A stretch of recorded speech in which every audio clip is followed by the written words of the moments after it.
This is the Rational Reminder Podcast, a weekly reality check on sensible investing and financial decision-making for Canadians. We're hosted by me, Benjamin Felix, and Cameron Passmore. So regular listeners will notice we have some new theme music, which yeah, that's right. I think it's pretty cool, actually, and it's something we've wanted to do for a while.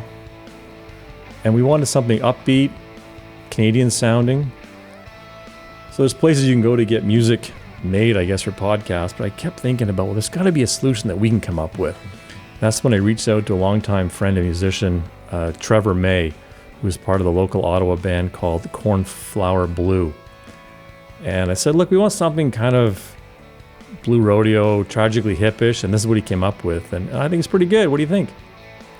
Oh, it's very Canadian. Anyways, Ben let me choose it. He's very kind to let me choose the music, so I love it. Trevor's kind of a cool guy. He's I don't know if I told you this, but he's actually in the high-end hi-fi equipment. He has really cool speakers. And for those who are into audiophile sound, might want to check out his website, mayflyaudio.com. Yeah, I started looking at his stuff after I saw your notes up here. They look super cool. Super cool. He's getting lots of accolades from around the world, actually. So yeah. Anyways, you want to give a shout out to some contributors? Yeah. So in the Rational Reminder discussion on our rationalreminder.ca site, first of all, we appreciate everyone participating, and there's great discussion. Like I'll go check sometimes in the morning, and it's like whole discussions have happened that I've just not even been a part of, which is awesome. And there's a lot of people asking great questions, but then there's also a lot of people giving great responses. And I hope I don't alienate anyone that I don't single out here, but I did want to single a few people out for making just great contributions to the discussion. So Braden Warwick, Sean K, and John J. Those three people have been great. I mean, jumping in to answer all sorts of questions, but not just answering, giving really good, intelligent, well-thought, educated answers to other people's questions, which is great and appreciated. I guess it makes our life a little bit easier too, because I honestly don't have enough time to devote to it as I like to. Because you can become completely engrossed in it. There's so much going on in the different spaces there. Yeah.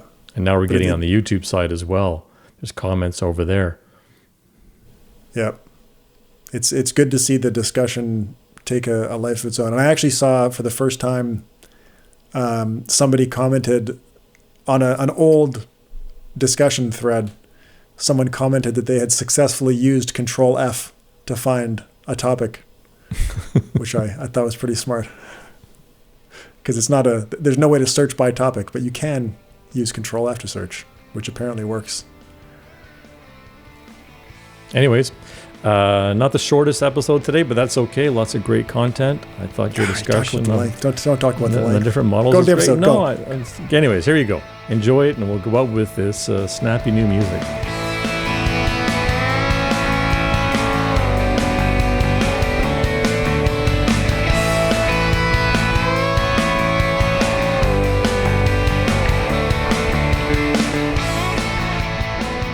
Welcome to episode 107 of the Rational Reminder Podcast.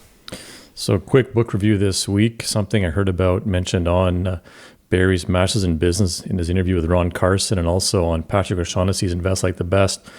So I thought after hearing on two podcasts, I better check out this book called Essentialism, The Disciplined Pursuit of Less by Greg McKeown. And I really liked it. It got hammered pretty good on Goodreads for some reviews. But in a world where we live with so much information, so much content, so much feedback, and so many busy people trying to do it all, I thought it was a refreshing reminder that the cost of doing it all is losing focus on your own priorities. So it basically gives you permission to say, you know what, I'm going to focus on what I'm really good at and what's important to me, and not let it risk other things in my world. Now, you just started reading it as well, I think, right? Yeah, well, you mentioned it had been mentioned in a bunch of places. So I guess I thought the same thing as you, that I better give it a look. Why did it get hammered on Goodreads? Well, one of the reasons was if the book's about essentialism, why is the book so long? And I must admit, it did seem to go on for a little bit. So I reached chapter 16, and it's like, okay, I get the point of it now.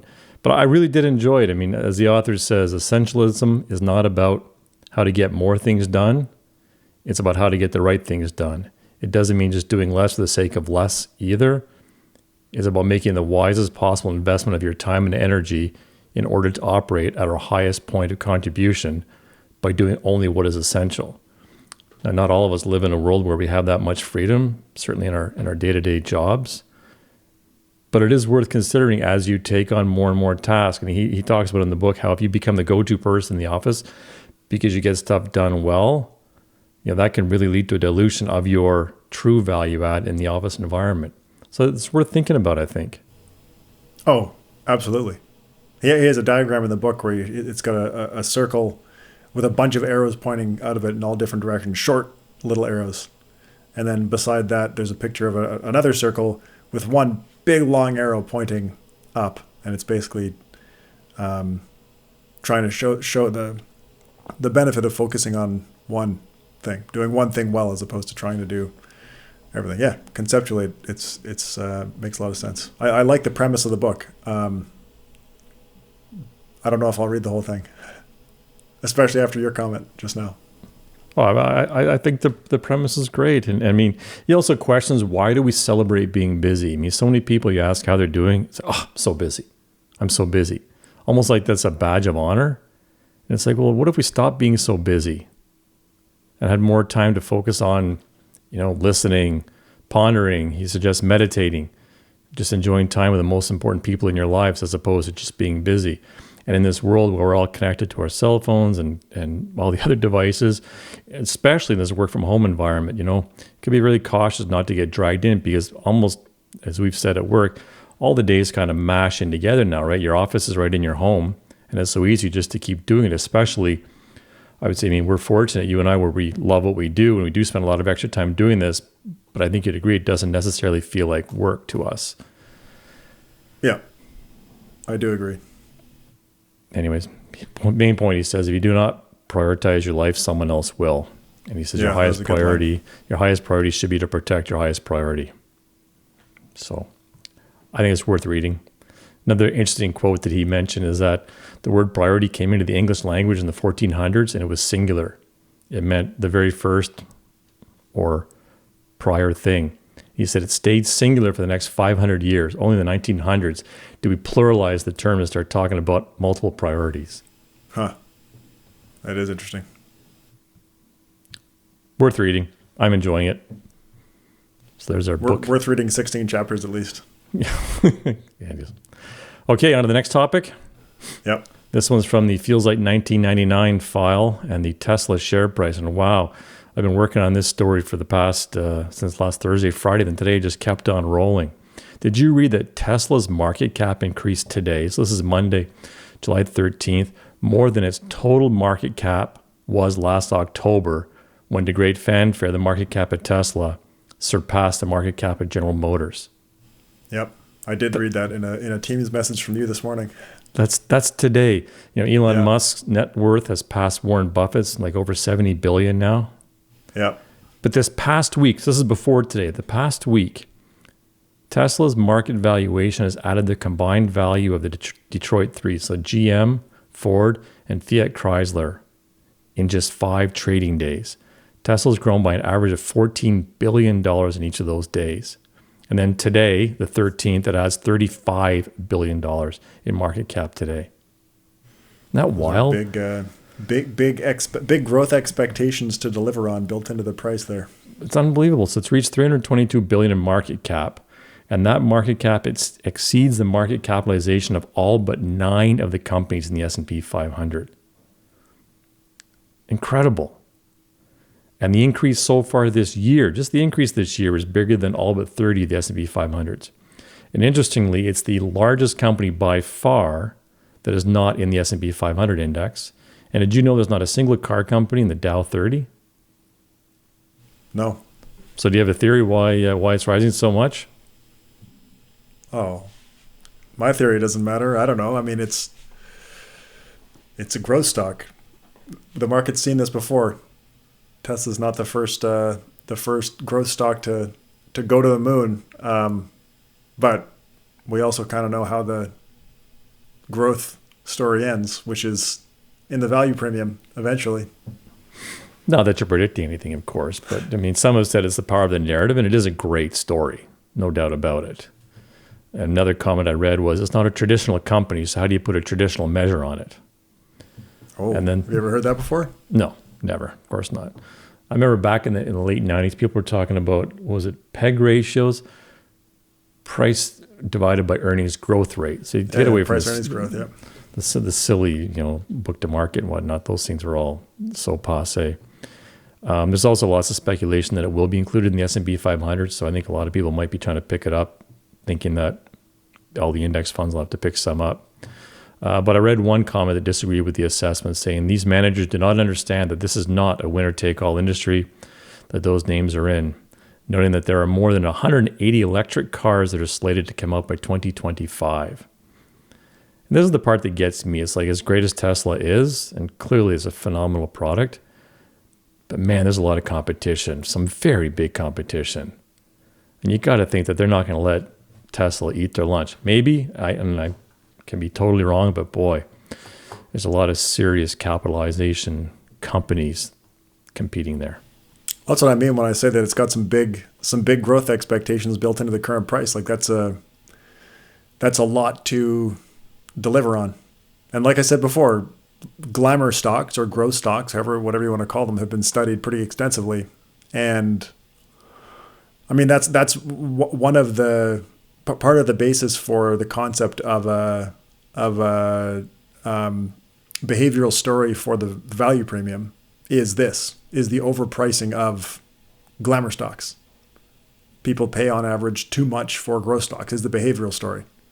And I mean, it's been studied empirically and proven to be arguably true. So is this company different? Does this is the explanation different than the explanation for most glamour stories? I mean, maybe is the right answer. It could be, but this is not the first time something like this has happened in the stock market.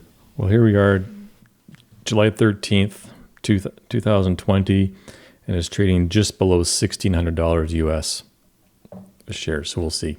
We'll look back on this someday, and we are not predicting anything. This is simply an observation. But it doesn't even have to come down is the thing, right?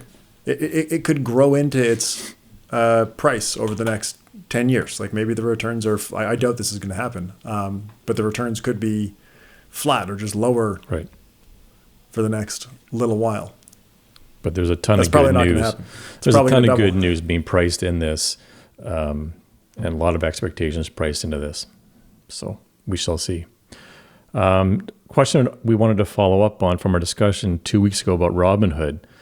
We had a couple of people ask, if Robinhood and other brokers don't charge any trade fees, how do they make any money? So I had a chance to do a little bit of digging into this, and it's something I did not know a lot about, but one way they do make some money is called payment for order flow, PFOF. So there's been a ton of chatter about this lately on Twitter. So here's an example of what order flow is. So for example, a U.S. retail investor sends out an order to buy or sell a stock through their brokerage account. They may think it heads directly to the New York Stock Exchange, but this is what I learned, that's rarely true. Instead, these electronic wholesale firms often end up carrying out these trades. And in most cases, these firms will pay the retail brokers for the right to execute these trades in what is known to be payment for order flow.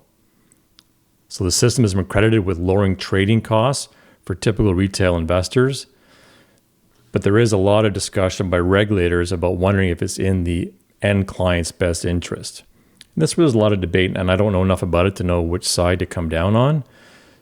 Does it lead to more market efficiency, more pricing efficiency, therefore delivering better value to the end user?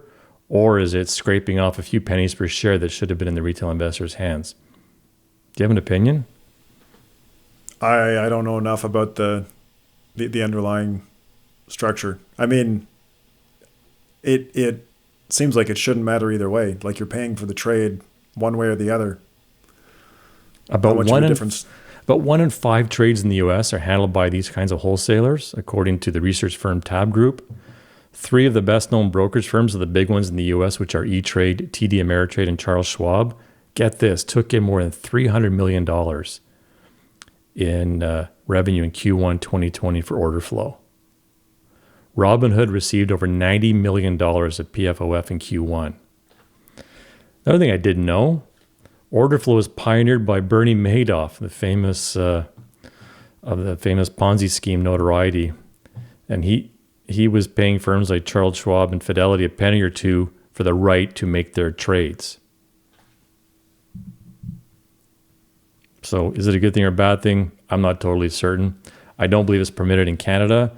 I read some discussion about, because it's not permitted here, that a lot of order flow goes direct to the US from Canada for interlisted stocks. Happy to be corrected on that if someone has extra information. On the institutional side, allowing market makers some optionality around retail orders, some argue has made the market less risky and likely drives to lower spreads, which some say is good for everyone. Another article I read about said that it gives added competition among trading firms that has resulted in price improvement for end clients. In terms of how much money we're talking about, one analysis I saw suggests that wholesalers make about 3 basis points. So that's about $7.50 per $25,000 of trade, and pay about 0.8 basis points, or around $2, to firms like Robinhood. So we're talking for the typical retail investor, pretty small dollars here. But you do enough trading volume, it becomes real money. Yeah. So I remember you posted this last time we were going to record an episode, and we ended up not covering it. But I should have put this in our show notes. But I remember Googling, just doing some searching about it, and Dave Nadig had posted an article about this specifically, because I was just thinking, like, do I have an opinion on this? Who would? Dave Nadig would. Dave certainly does. And he basically says in his article, well, he refers to it as a tempest in a teapot. So he's kind of saying that the what you just said, Cameron, that the dollars and cents that we're talking about are so small in the grand scheme of most trades that it's not really going to make a difference either way. But he does say, but what if you're a Robinhood trader? And maybe this relates to, actually, you know what? I read something else about the order routing for Robinhood. And I should have dug more into this, but it was something along the lines of, and I don't even know what I'm quoting here, so don't quote me. But it was something along the... But you can quote you. Something along the lines of the way that Robinhood routes orders ends up amplifying the market impact of the trades of people on Robinhood. So if you've got a bunch of people on Robinhood speculating on Tesla shares, the way that the orders are routed could end up amplifying the market impact of those trades, which is interesting. Anyways, payment for order flow. It's a thing. It's a big thing for these companies. And the other way they make money too, I would think, is on cash balances, getting the interest rate spread on cash balances. Yeah, but it sounds like from Dave Nadig, it's not a big deal. And if you're in Canada, it doesn't matter regardless, because this is not a thing. Not a thing here. But I do think that the market impact piece is a little bit interesting. So you wanted to jump into a listener question we had last week? Yes, we had a very good listener question. It was asked in the discussion on one of the episodes, not in the main discussion. So they asked, is it possible that you two are suffering from a heavy dose of confirmation bias? Oh, interesting. It is. It is possible. It's puzzling to me how often you easily dismiss behavioral finance with passing comments when the behavioral phenomena has been experimentally and in some cases empirically proven to exist in financial markets. Funny enough, I just referenced the glamour stock behavior story. I wasn't actually thinking about this before I talked about that. Anyway, Moreover, I'm sure you have both experienced investor over and under reactions many times yourselves with clients. Surprisingly, not that often, but the conversations do happen. So anyway, they posted a paper about active management, which is a paper that we have read, and we'll comment on that in a second.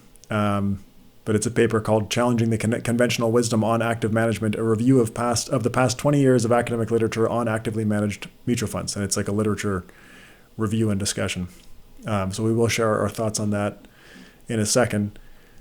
But I think just on the behavioral finance portion of the listener question, I think I guess like I just alluded to inadvertently by talking about the behavioral story for glamour stocks, our stance on behavioral versus risk-based explanations has definitely softened. I can think back to past episodes where I remember even talking about a study that tried to prove that value was purely a risk story using some statistical method. I think that in the way that, like our window, my window anyway, into a lot of this stuff started with Dimensional's research. And Dimensional, by nature of the way that they've structured their business and their philosophy and the way that they convey their knowledge, comes from the efficient market risk-based story. So a lot of the knowledge that I started with came from there. And I'm sure somewhat similar for you, Cameron. Absolutely. But I think as we've continued to expand our knowledge, including interviewing people on the podcast, that's, like I said, my stance has softened a lot. There's no way to know. And it's more likely that it's a combination of both. Even in the behavior case, like one of the other things that we've talked about in the past is that if it's a behavioral story, then it could be arbitraged away. But there's a whole limits to arbitrage story that says that is not true. But in the end, you don't know the true cause of these different sources of returns. You don't know. No, you can't.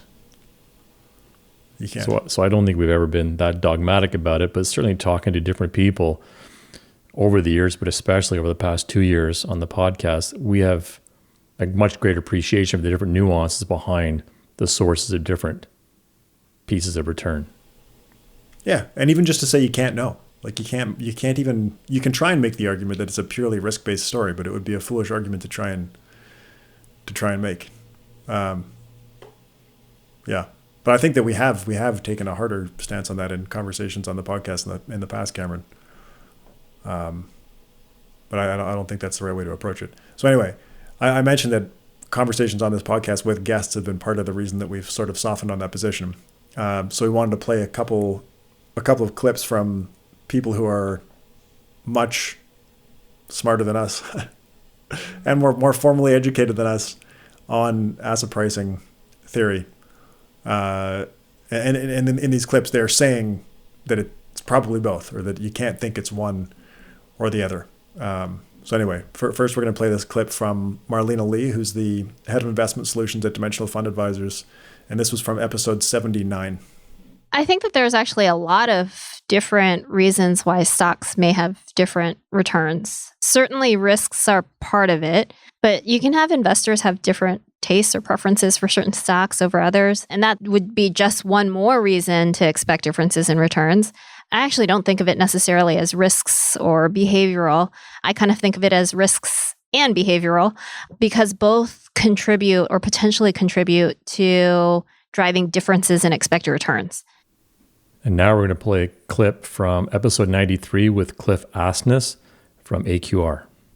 That's funny. I don't think a ton, to be honest. Truth and interpretation and what you believe matters, but so many of these things in financial economics, these so-called anomalies or risk factors, can work for a variety of reasons. For instance, value. There are 3 possible reasons value has worked for the last 100 years. One is it represents a pure rational risk premium. Cheap stocks are riskier in some sense than expensive stocks, and you get paid for bearing that risk.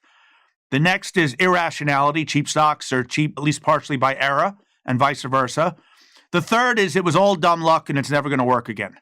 I always have to throw that one in to be intellectually honest. I don't actually believe that one. So if Gene works very closely with Dimensional Fund, a firm I respect the hell out of, if they believe value is mostly, and I doubt many people there only believe in one explanation, and I certainly don't. But if they think it's mostly a risk premium, and I think it's mostly, which would probably be going too far for me, but if I think it's more than they do a behavioral effect, we don't do anything radically different with that information. And then finally, from our episode 100 with Ken French, where he talks about the lack of a risk-based story for the momentum premium. Well, first, I'm with you. It's really hard for me to reconcile momentum with a risk-based story. So I never argue prices, all prices are right. I think there probably are mistakes in prices. So now that we've listened to those, do you want to talk about the paper a bit? Yeah. So I'm not too much. Like I didn't do a big write-up or analysis or anything like that. But when I did read the paper, when it came out, the big challenges that I had with finding it useful were that it was a selection of papers arguing in favor of active management being discussed in the paper that we're talking about. But there was no clear selection criteria for how these papers were selected. Which, I mean, I'm not saying that it was intentionally set up to appear in favor of active management, but there's no way to evaluate whether that was the case or not. And then one of the other red flags for me was that one of the authors, Kramers is his last name, he's been sort of a long-time advocate of active management. Now, that doesn't mean he's not credible. He's got lots of published papers on this. So there's, the research that he's doing has gone through a peer review process and come out the other side. But there one example of research that he did that was debunked, although he did come back and argue against the debunking. But this is the guy that had the active share concept that some people may be familiar with, and we've talked about in the podcast in the past. But it's like this idea that the more different a fund is from its benchmark index, the higher its active share is. And in the 2009 paper, he argued that it's actually a criteria that can help identify better performing funds. So a fund with higher active share is also more likely to be a fund that produces alpha. Lots of other research has shown not necessarily the opposite, but just showing that higher active share doesn't mean a higher chance of positive alpha. It just means a higher chance at a wider distribution of outcomes. Interesting. Positive Good or negative. Which is what you'd expect. It's a more concentrated portfolio. We've talked about concentration versus diversification in the past. And Barry Riddles talked about active share in his interview with Bill Miller that came out last week, which is a really interesting interview. One of the legendary active managers. I think he beat the S&P 500 for 15 straight years. But then tanked, right? Or the fund tanked anyway. Then tanked, and he's got a new firm now, and I believe the returns are good. But interesting how that was mentioned. The active share was mentioned in that interview. Yeah. So anyway, there's a paper from the folks at AQR that I thought did a pretty good job debunking active share. So active share really means tracking error. That's what you're saying. Yeah. But you're no more likely to have a positive tracking error than a negative tracking error with a higher active share. They said active share correlates with benchmark returns but does not predict actual fund returns. Within individual benchmarks, active share is as likely to correlate positively with performance as it is to correlate negatively. Overall, our conclusions do not support an emphasis on active share as a tool for selecting managers or as an appropriate guideline for institutional portfolios. But anyway, the point is that this is just an example of some of the other research that this same author has done in support of active management, active mutual fund management, and which was then debunked by people from the competing worldview of markets being efficient and this not being a good approach. So the question started with dismissing behavioral finance, and that we may be biased. Therefore, this person set out to see if there's arguments supporting active versus passive. So it's two separate arguments. This isn't an article about behavioral finance. That was just a point that we are somehow biased against behavioral finance. So I get it. Yeah, it was two pieces. So the behavioral Two finance different piece, pieces. I think we've opened up on, and then the second piece on could we challenge our bias by finding papers supporting active management? And the answer is in this paper specifically, I don't think so. I mean, in our last episode, I guess 105 with no guest, we talked about how to pick an active manager, Right. which was actually largely inspired by this kind of idea. Like if we were to try and if we were not to be index investing biased and efficient markets biased, how would we approach portfolio construction? So that was kind of the point of that discussion. All right, let's jump into the portfolio topic. Okay. This is a good one. You've done a ton of work on this. So there's this idea of the endowment model, which some people might have heard about. And when you think of the endowment model, I mean, what do you think of? Yale. That's what I think of. I think of Yale. Goes back to our interview with Ted Seides. Was it a year ago now? Used to work at Yale. David Swensen. That's what immediately comes to mind. Then after that, I think of Norway. Oh, interesting. That's probably because you read my notes, though. No, I think of I've thought about Norway for years. Yeah. Just being the largest pool of assets, I believe, on the planet. Yeah. Over $1 trillion. Yeah. Yeah. What did you think of before you did this research? Well, the same as you, but I went into it with the same knowledge. Bias. So Yale's endowment, which is famously managed by David Swensen, Swensen's approach has become synonymous with the idea of endowment investing. And Swensen really came up with this model. I think it was the late 1980s. He left Wall Street, Yep. took a big pay cut famously, and then started managing Yale's endowment. And he came up with this theoretically based, but not really efficient, well, definitely not efficient market theory, modern portfolio theory based. So really like a mean variance type framework, although Swensen in his book acknowledges the limitations of mean variance optimization. But it's really this idea that if you build a portfolio of, well, first of all, you don't want to have a high allocation to bonds because they have low expected returns. So take that out of the equation. You want to have lots of stocks. But you also want to diversify. But markets aren't efficient, so you don't really want to diversify by adding independent risk factors. Although it doesn't preclude that. But that's kind of not the idea. So instead, the idea is to find uncorrelated asset classes. So this is back when Swensen started doing this. University endowments would be holding probably mostly bonds, maybe stocks, domestic stocks. But Swensen started adding in, private equity, hedge funds, timber, oil and gas, of which venture. What is it? Venture capital, yeah. And all of these allocations, and they're not being indexed. They're all going out. Yale is going out and hiring active managers. Like that is what they're great at. Yep. Setting target allocations for all these different asset classes, and then going out and finding the best people to go and generate alpha, because markets are inefficient and increasingly inefficient as we get into less liquid markets. But even in, like I was reading Yale's most recent annual report, even in U.S. equities, which they acknowledge in the report are highly efficient, they're still using active management in that asset class. So but it's very little in U.S. public equities, don't they? Very little. Very little. Yeah. In their annual report, they I don't know who wrote it. Say it's Swensen. Swensen talks about how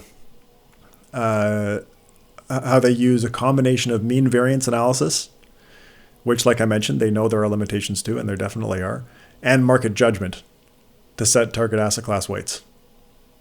And then they go and fill those weights with the active managers. But yeah, so the current, as of June 2019, allocations in the portfolio are 23.2% in absolute return strategies. So those are hedge funds. 2.7% in U.S. public equities. Amazing. Yeah. 13.7% in foreign public equities, 15.9% in leveraged buyouts, so private equity, 4.9% in natural resources, 10.1% in real estate, 21.1% in venture capital, and 8.4% in cash and fixed income. Incredible. Now, this is inherently an extremely expensive approach to managing money. Yep. I think one of the things, and I think Ted talked about this when he was on the podcast, one of the things that Swensen and Yale in general has gotten really good at is negotiating the terms with the external active managers. Right. And that ends up being one of the things that you have to be really good at to fill allocations like this. And then also very good at communicating the belief behind what you're doing is that your stakeholders patiently stick with you. Yeah. I read an article about Yale, and it was titled something along the lines of Swensen's been great for Yale but terrible for investing, or is he terrible for investing, or something like that. But it talked about how one of the reasons they've been able to be so successful is that all of the stakeholders have put so much faith, and Swensen now has so much political capital that everyone will just stick to whatever strategy he says is good. But you compare that to other big institutions, other Ivy Leagues even, like Harvard. Harvard's got a bigger endowment, but they've had much more manager turnover. And that's made it much harder for them to stick long-term with whatever strategy they have in place. It's fascinating, isn't it? It makes it that much harder to replicate. Like even if we made the assumption, I don't think this is true, and we'll talk about why in a second, but even if we made the assumption that with the right people, Swensen's strategy can be replicated, finding the right people it's like finding the perfect active manager. It's the same kind of challenges. So anyway, what was there about Swensen 30 years ago to know he would be this great? Right. What were those variables that you chose that you knew ahead of time would be the variables that would explain this incredible performance? Yeah. So despite the inherently high costs, the Yale endowment has performed very well. For the 30 years, this is self-reported from Yale. And there have been some questions around how they report their venture capital returns. So I guess keep that in mind. I don't know if that shows up in this figure or not. For the 30 years ending June 30th, 2019, Yale reports an annualized return of 12.6% with a standard deviation of 6.8%. So in risk-adjusted terms, way better than like a 60-40 stock bond mix. And so that really, like their outcome is the reason, or largely the reason why people associate the endowment model with Yale. And it's not just, the average person. Maybe the average person doesn't make that association. The average investment professional aren't the only ones making that association, but other institutions have followed suit and started to do the same thing that Yale's doing. Yale is doing. But then the sort of next question is, okay, if other institutions are following Yale's model, are they getting the same kind of results? How did they do? They do get the same kind of results? No, how do they do? Like, that's the obvious question, right? Everyone wants to copy Yale. Were they able to pull it off? Yeah. So that there have been some pretty interesting studies on this, and I found a bunch. But I found one that was quite recent. It was a 2020 study titled Endowment Performance by an independent author, but a very credible independent author. I went and looked at his other work. A lot of it's published. This one has not been published yet.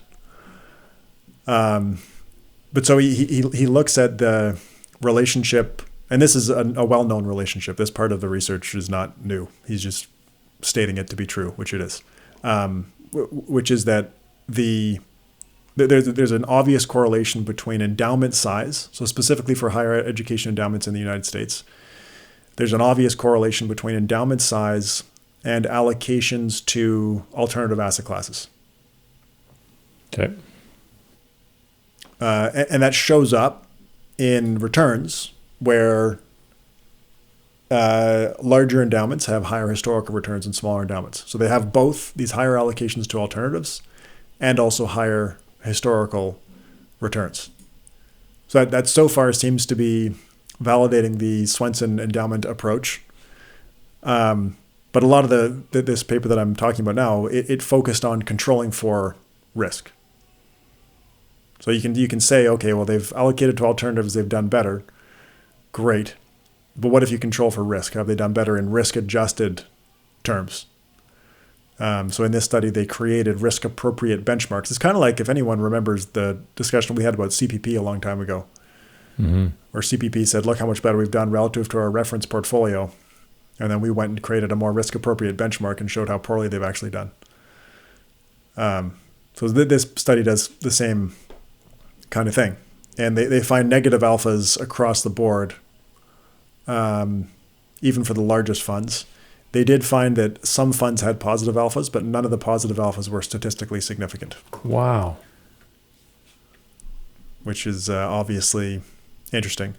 Now, they did find that the largest funds, so they broke it down into 6 cohorts. The largest cohort, which is funds with over $1 billion in assets, they had consistently less negative alphas than smaller funds. Less negative. Yeah. So in the paper, the author talks about how he uses an analogy with casinos. Like if the average Joe walks into a casino, they're going to come out a loser. But professional gamblers can sometimes lose less than the average person. So perfect analogy. Yeah, yeah. And so the commentary there is that it may be true that the largest, most well-funded endowments have some skill in selecting managers, but it doesn't mean they're earning positive alphas. It means they're earning less negative alphas, which is, I mean, on average, what you'd expect. Mainly caused by fees, do you think? There's a discussion of fees in that paper. I think one of the other challenges, and this shows up in the data too, where the study that I'm talking about here, they looked at returns for endowments by decade, going back quite a ways. Like I think to the decade ending 1989 was the earliest one. And historically, endowments have matched or even beaten index returns. Not adjusted for risk though, which may be harder to do in the historical data. I don't know. But it's this most recent decade, which is interesting in the context of the research that we talked about last time on private equity. The last decade, they've done horribly. And not only have they done horribly, but a public stock bond index has explained all of the returns for even the largest endowments with the highest allocations to alternative investments. So, I mean, if you think about the stuff that we talked about last time on private equity, if it's true that private equity valuations are getting higher and expected returns are getting lower, or that's already happened, it's not happening. That's happened over the last sort of decade. So if you have high allocations to stuff like that, and if the prices are getting higher, then you would expect the returns to be lower, which may be what's showing up in this last decade of returns. And if that continues to be true going forward, then you wouldn't expect to be any better off for allocating to stuff like that. But you look at like the largest, I had the chart somewhere. Oh yeah, so you look at the Ivy League endowment asset class exposures, and we can post the image on the video version of this. But small allocations to public equities, big allocations to hedge funds, big allocations to venture capital, private equity, real estate, all across Harvard, Yale, Princeton, Dartmouth, UPenn, Columbia, Cornell, and Brown. Actually, one of the other interesting things that comes out of this is Harvard, which is the largest Ivy League endowment, has the worst performance, tied with Cornell for the last 10 years. Yeah. And where were they compared to 60-40 again? 64. So for the last 10 years, or the 10 years ending mid-2019, 60-40 was plus 10.5%, and Harvard was 8.6%. Wow. That's not a risk-adjusted figure, though. But that relationship between endowment size and allocation to alternatives, so the less than 25 million endowments have, on average, 7% allocated to alternatives. And there's 6 cohorts in total, but I'll jump to the 6th. So the largest cohort, which is greater than $1 billion, in assets, they allocate on average 51% to alternatives. Wow. With across the board pretty much the same risk-adjusted returns. So you're allocating to all this high-cost stuff and getting not a whole lot of benefit out of it. Yep. So that's the Yale model, and that's the sort of traditional endowment model. The other model that I didn't really know was a formally recognized model, but it is. It was in one of the CFA textbook refresher readings when I was looking into this, and it's the Canada model. So obviously people know about, we just talked about CPP investments a second ago, and people in Canada are familiar with CPP, and teachers and OMERS, like all the big Canadian pension funds. So there's actually a globally recognized model called the Canada model, which is largely similar, nearly identical in most ways to the Yale model. Like same with the big allocations to alternatives. The big difference between the Canada model and the Yale model is that in the Yale model, they're going out and hiring external managers, and their expertise is in finding those managers. Whereas in the Canada model, they rely more heavily on internally created expertise. I wonder why. Does it talk about why? No. I wonder what's about Canada that we want to have people in-house. Interesting. Maybe it's more cost effective. I'm not sure. And more governmentally run, the big pension plans in Canada, as opposed to university type endowments. I don't know. Yeah. Most of the big ones in Canada would be like OMERS, teachers, CPP, the case in Quebec. Interesting. Yeah. So in the Canada model, this is another thing that's a little bit unique. They will generally create a reference portfolio, and this is definitely how CPP Investments does it. So they create a reference portfolio of public stocks and bonds that's been designed to meet the risk and expected return objectives of the institution. So this is when CPP came out with that report, or whoever it was, the PBO, I think, came out with a report showing that their actual portfolio has beaten their reference portfolio. That's what they were talking about. That was a real thing. It wasn't like an artificially created benchmark. It was their reference portfolio, which is a part of their overall strategy. So they build this reference portfolio, but then they go and implement active management, kind of like the Yale model, I guess. But they go and implement active management to fill those allocations. They talk about taking a total portfolio approach. Now, CPP Investments talks about this in all of their literature, but the CFA textbook also talked about this, which I thought was kind of interesting, that it's sort of a characterization of the Canada model. So they take a total portfolio approach, which means the example they use in the textbook is that if they allocate to private equity, it is taken into consideration that private equity is riskier than public equity, and therefore the public equity allocation will be reduced more than the private equity that's being added to the portfolio. So it's how they spend their risk dollars, basically. Correct. Which I think, based on the discussion we just had about endowments, that doesn't seem to be like as much of a consideration, because a lot of them are taking a whole lot of risk that doesn't necessarily show up in their reporting. So in terms of asset allocation, CPP is more heavy in public equities, 28.2%, almost 25% in private equities, 12.4% in credit, 11.3% in real estate, 11% in government bonds, 8.6% in infrastructure, 3.9% in real assets. And for the internal expertise and the external managers, all of the costs, and I don't have this figure for Yale, I wish I did, but CPP's total costs come out at about 84 basis points. So they're managing $409 billion, and their overall costs come out at about 84 basis points. Now, again, we've talked on this podcast in the past about how much value that's actually adding when you adjust for risk, and we would argue that it's not adding value. If you compare it to the reference portfolio, it may be adding value, but that's likely, like in the context of that discussion we just had about the endowments, that's likely explained by higher risk allocations that don't necessarily show up in reporting. Yeah, and you go back to the listener question about bias. You wonder how much systemic bias there is in this whole industry towards being active versus not. Yeah. Like the agency risk issue, right? If you're in the business of managing managers, you're probably going to manage managers. For sure.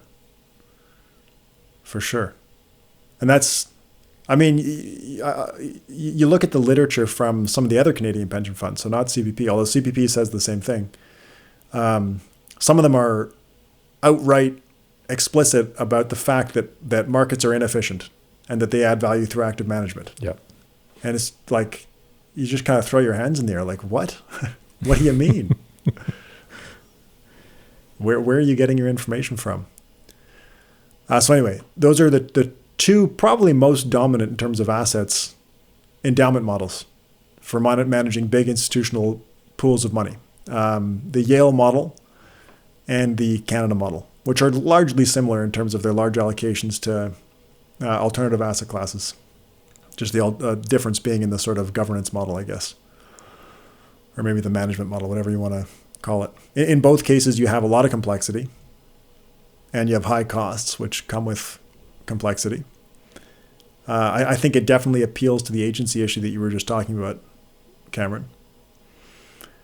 Now, that rightly raises the question of if the smartest, largest asset managers in the world are managing money this way, why the heck aren't we? And why aren't all of the people that are doing index investing? Is it because they don't have enough money? Is it because they don't have access to the managers? Like, why should people not be striving to invest the way that these big, smart institutions do? And then Norway is the answer. Well, it's not the answer, but Norway has their own answer to that question. So Norway is, like you mentioned earlier, Cameron, the single biggest fund in the world at around $1 trillion in assets for a single sovereign wealth fund. And that's Norway's budget excesses from their oil revenues. Saving like crazy. Like they own, 1.4% of every stock on the planet, I believe, something on like average. That. Yeah. So they put their whole structure in place in a way that is basically the complete opposite of the Yale model. Like in the Canada model, I think some of the Canadian pension funds still have a bit of indexing going on. I've seen some reports that show, a moderate percentage of assets being indexed. Norway is the other way around, where it's mostly indexing with a very slight tolerance. And the way that they measure this is through tracking error. So mostly indexing with a very slight tolerance for tracking error relative to their benchmark. So they set the benchmark index. If they're going to do active management, it's when it's within a tracking error tolerance, which means either not a whole lot of deviation or not a whole lot of assets going into active mandates. In terms of alternatives, they don't have it. Well, if you include unlisted real estate as an alternative, they allow up to 7% of the portfolio, which is not a whole lot when you compare that to some of the other allocations we were talking about before. Are they building their own indices? Do you know? No, I can't remember which indexes they follow, but they're public, like FTSE indexes. Yeah. They also allow bottom fees. Well, yeah, that's the other big thing about this model. They also allow up to 2% in unlisted renewable energy infrastructure.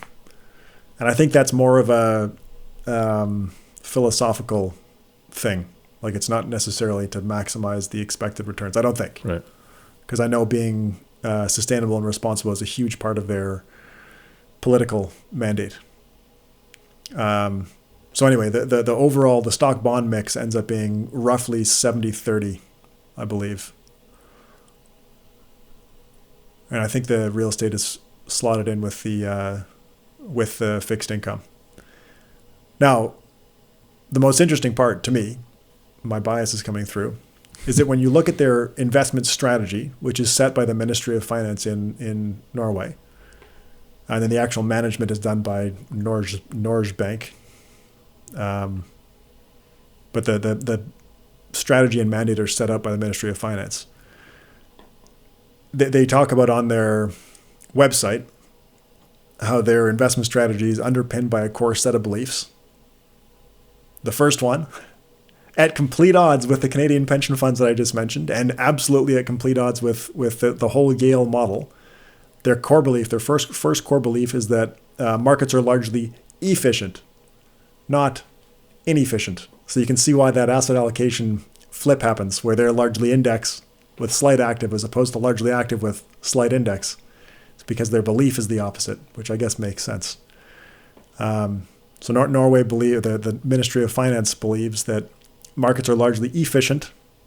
Diversification is absolutely necessary, which is interesting actually, because you think about Swensen and the Yale model, and that's all about diversification too. Mm-hmm. But it's a very different approach to diversification.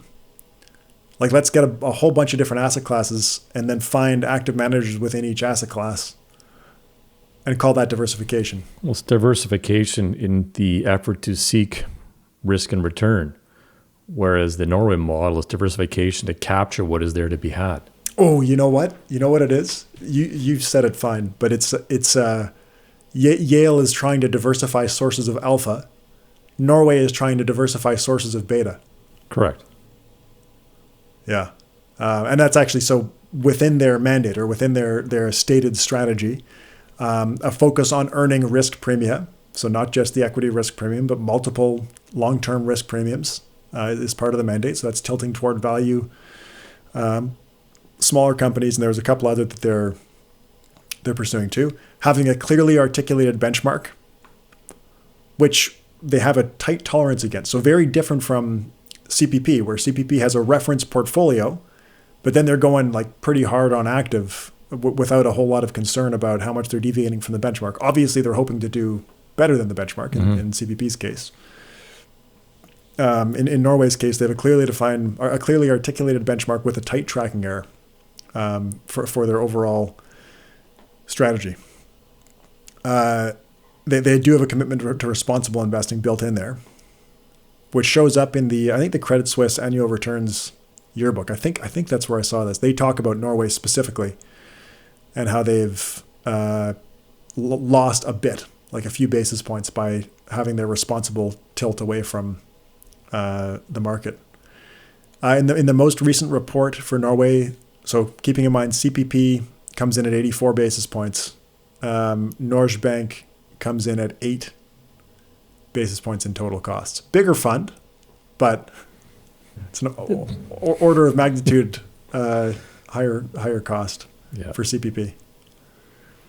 And Norges Bank has, now I don't have this number in risk-adjusted terms, but their returns have been on par with all of the sort of fancy index or fancy non-index managers that we've talked about. I mean, they've gotten the market return, which I guess is what you'd expect, considering they are the market. They're basically an index. So anyway, that's it. Basically, thinking through the idea of why aren't the biggest, supposedly smartest managers indexing? And the answer is kind of, well, some of them are. The biggest one, the single biggest one, is doing exactly that. And the ones that are trying to emulate Yale aren't able to keep up with Yale. Yeah, that's right. Yeah, that's one of the other things that came out of that, or one of the sort of punchlines that came out of the study that I talked about earlier, was that see if I can find the actual, I probably won't be able to find it right now, but that most of the endowments are underperforming an index. Yeah. Fascinating. Anything else to add? Nope, not on this one. All right, let's go on to our planning topic. So it's a bit of a carryover from our conversation 2 weeks ago when we talked about the benefits of spousal loans, but we thought it'd be worthwhile for us to dig into some other income splitting opportunities in Canada. So as we described 2 weeks ago, income splitting is basically the ability to transfer income from a higher income family member to a lower income family member. And in Canada, at least, we have marginal tax rates. So clearly, the more you make, the higher rate of tax you pay on that last dollar of income. So it can be very valuable to push income from the higher income family member to a lower income family member. And notice I did not say spouse, because you can. There are some ways to split income with your children. So let's run through this list. Number one on the list, and this is pretty basic, but would be to have the higher income spouse, in this case, cover all living expenses, and thus allowing the lower income spouse to build up all the savings. Now you have to agree to that kind of regime. I know a lot of couples have different ways of splitting expenses at home, but that is one way to build up more assets that would attract less marginal tax at the lower income spouse's tax level. And that's where this topic came from. Someone asked, from listening to our last question about spousal loans, someone asked in the comments, well, what about this? And that kind of gave us the idea to cover this off as a broader topic. All right, number two, you can give money to your kids that are over age 18. And when you do that, there's no attribution. So if I give my 21-year-old son a bunch of money, he can take it and invest it, buy a house, do whatever, and there is no attribution back to me for any income that he happens to earn.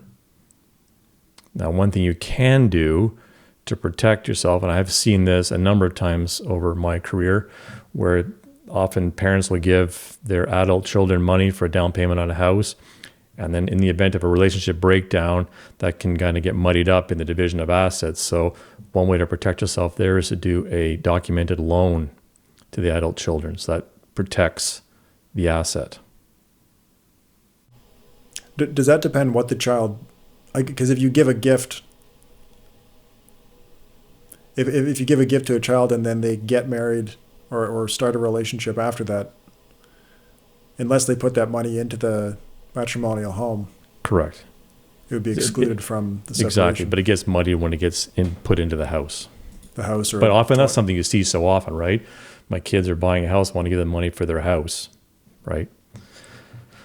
Number three, you want to kick off number three? Informal trust accounts. So that's something that you can do at many financial institutions, but it's what it sounds like. You can open an investment account in trust for a child with a parent or guardian, or otherwise, I guess, dictating what happens with the money. In that situation, income is still going to attribute back to whoever gave the money. That's right. Capital gains can accrue to the child, which leads some people to ask, well, I could just buy a growth stock and hold that. It's true. But then you're taking on a lot of risk. But at least you control the asset, because as soon as you put it into an in trust for account, it becomes their money. Even though there's not a formal trust deed, it is still valid trust. And they can claim it when they reach the age of majority. Correct. Now, some parents say, well, I'll never tell them. Well, it doesn't really matter. The age of majority technically does become theirs. So we have very few in trust for accounts that we've set up over the years. It used to be very, very popular, 20 plus years ago. And you have to put your contributor SIN number on it, so the income comes back to the contributor. The capital gains go to the child. Anything else to add to that? No, I think that's good for that one. Another one that we do a lot of is RESP, what we call super funding. So if you set up an education savings plan for your child, there's a $50,000 lifetime limit, and there's a grant limit of $7,200. So to get the maximum grant, you have to put in $36,000 of contributions over the years. The maximum per year is $2,500 to capture that grant. So it takes just over 14 years to get the maximum grant. But there's an extra $14,000, the difference between the $36,000 to get the grant and the $50,000 lifetime. You can put that into the RESP, and that income will attribute to the child upon withdrawal once they go to school down the road. So for people who have maximized everything, they've got their mortgage under control or paid off and just have excess cash, doing the RESP super funding, I would say, is kind of one of the last proverbial no-brainers. Yeah. It ends up being income splitting with the child once they go to post-secondary education. If they do, I guess. That's one of the questions people have with that one too, is what happens if they don't go? Yeah. In that case, the 14 comes back to you as the contributor. Yeah. Yeah. Next one, spousal RSPs. This is where, and there's lots of confusion around this, but this is where the higher income spouse makes a contribution to the lower income spouse using the higher income spouse's RRSP room. A lot of people think there's confusion both ways, right? Well, who contributes to who and whose limit are you using? It's the contributor's room that you're using to contribute typically to lower income spouse.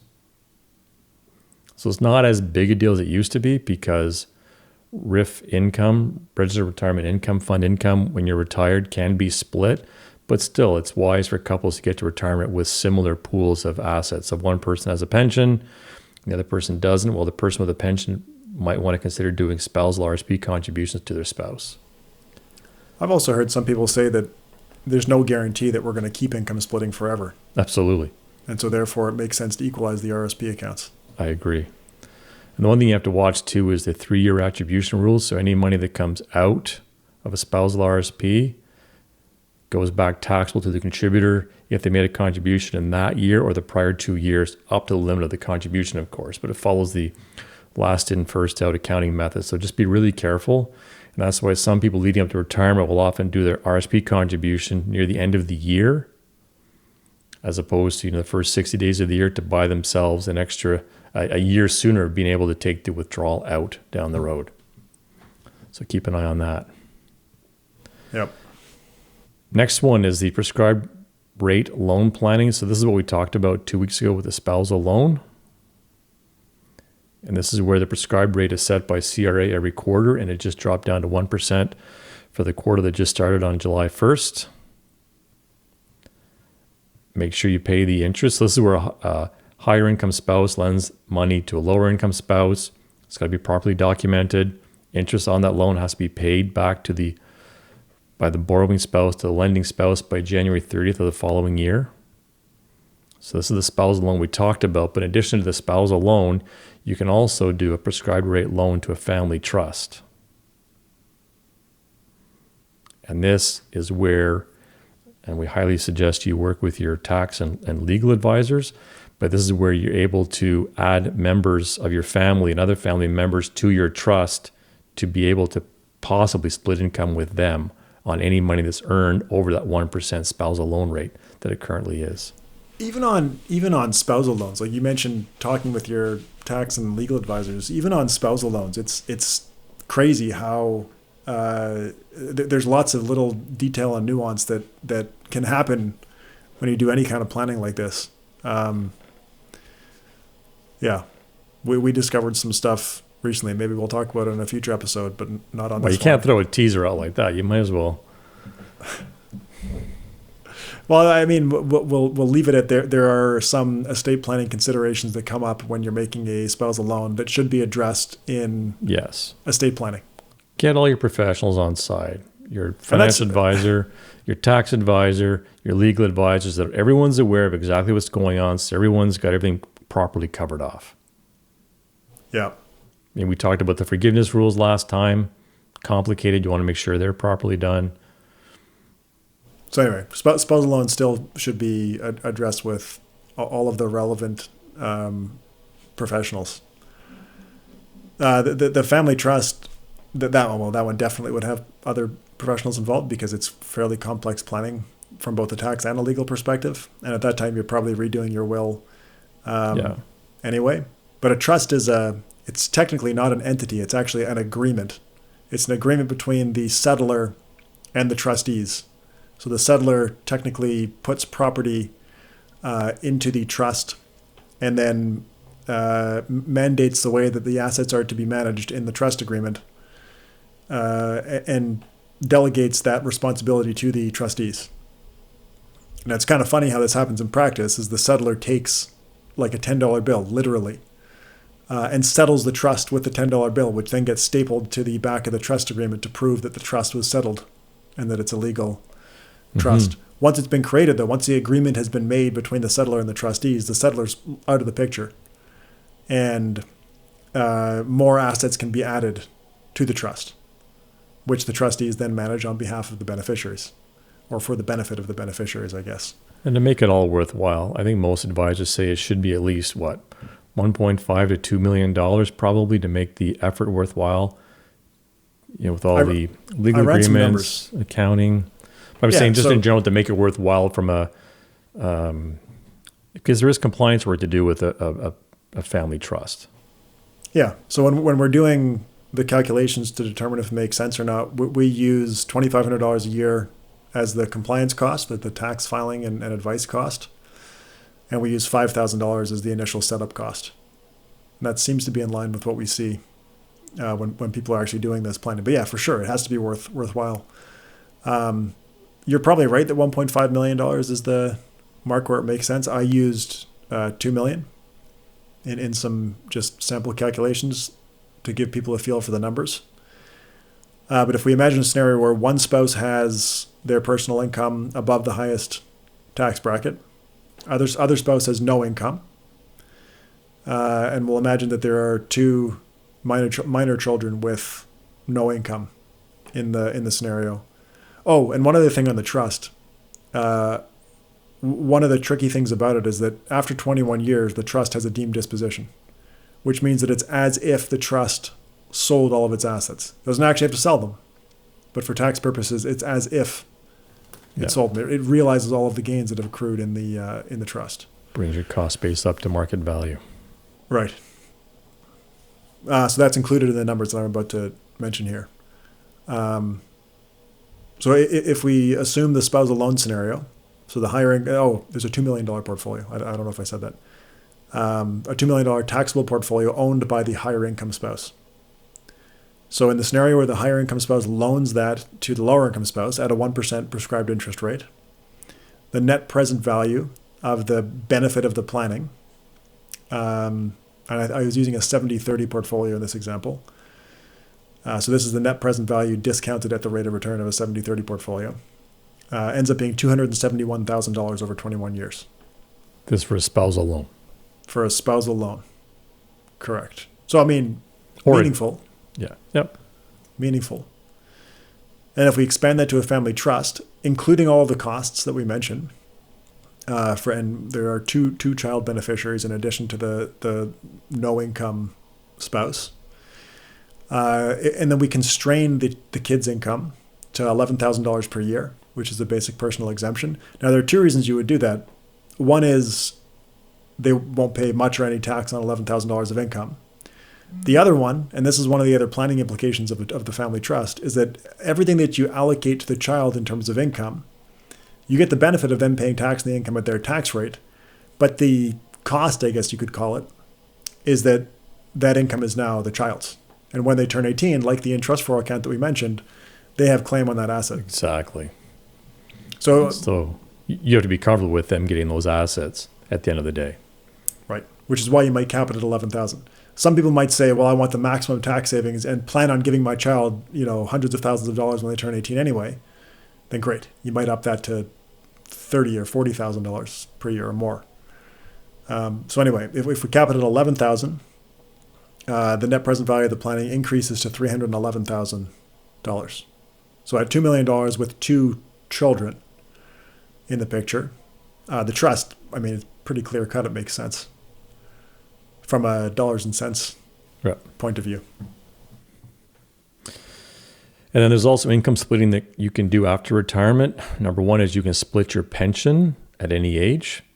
So the spouse receiving the pension can push up to half of it to the spouse. Potential serious savings there. Once both spouses are over the age of 65, you can split RIF or RRSP annuity payments between you two. And the other one that's very common as well is to split CPP. So once you're both receiving your CPP benefit, you can then split it. So higher income, lower income, take the two, add them together, and then split them in half. Again, an easy way to shift income from the higher income spouse to the lower income spouse. Those are pretty basic, straightforward things to do. The big thing there is the age 65. A lot of people don't know that you can only split RIF income once you're both over the age of 65. Anything else to add? No, I think it's a good overview of the different ways that you can split income in Canada. Okay, let's do the crazy bad advice of the week. This is a quick one. I don't know if you saw this story or not, but man, you really have to shake your head at this one. It's an article I came across in the Toronto Star, June 26th, entitled Ponzi Scheme Created by a Cop Ensnares Dozens of OPP and Municipal Officers. It's just unbelievable that this actually happens. So dozens of officers with the OPP and some municipal forces have been caught up in what considered to be a Bernie Madoff-style Ponzi scheme run by a cop. He promised unbelievable returns of 21 to 26%, suggesting in an email that if your advisor was not providing a minimum 10 to 12% return, you need to fire them. 40 officers and a number of civilians invested between $15 and $20 million. But the whole thing recently collapsed. As the article says, when the global pandemic stopped new investors from contributing money, which is what is needed to keep a Ponzi scheme running. Here's a quote: "Trust and greed are the two essential elements required of a Ponzi scheme," said one person with intimate knowledge of the situation. This had both. In addition to the high rate of return, police officers were told in emails that if they brought in a new client, they would get a financial bonus worth 5% of the total new investment. So the OPP anti-racket squad launched an investigation, and apparently the OSC is also investigating. The whole thing is just crazy to me that people could fall for this. Like just lines like this, like 5% bonus and earning 21 to 26%. It's crazy to you. People don't know though. People Obviously, don't know. and that's what the article goes on to say, that these things happen because you have the combination in this one, you have a combination of greed and trust. I mean, he's a cop. How would you not trust him? He's a cop, right? But it's so easy. We've said this, I'm sure, half a dozen times on the podcast. It's so easy to go see if your advisor is registered, if the firm is registered, who's the custodian, where are the assets held. That's the big one. Like, yeah. I mean, I was pretty close to one of these happening out in BC. Close in the sense that I knew people involved. That was the Harold Backer story that we talked about a while ago. Mm-hmm. I don't even know where that's at now. But yeah, same kind of idea. In that case, I think he was actually registered, but the custody of the assets that were being swindled was not being done through the registered firm that he was a part of. People are trusting statements and stuff. Yeah, people are trusting and they want to trust. I get that. But what's the old saying? Trust but verify. The custody piece is huge. Like our clients can log into National Bank's portal, completely separate from PWL. Yep. And see all of their accounts. Yeah, and we're not allowed to take checks payable to us or even to our firm. Like we don't take checks. So it seems straightforward to us, but clearly it's not. So there's a lesson for you, a real life lesson, that it's what to look out for and it's easy to check. Anything else to add today? No, I mean on the Ponzi scheme stuff. If anyone ever proposes 21 to 26% expected returns, I mean, I don't know. You can maybe get that on venture capital before fees. Or Tesla last week. I don't know if I'd call that a 26% expected return. That's a 26% ex post return. True. Those are easy to find. All right. With that, thanks for listening.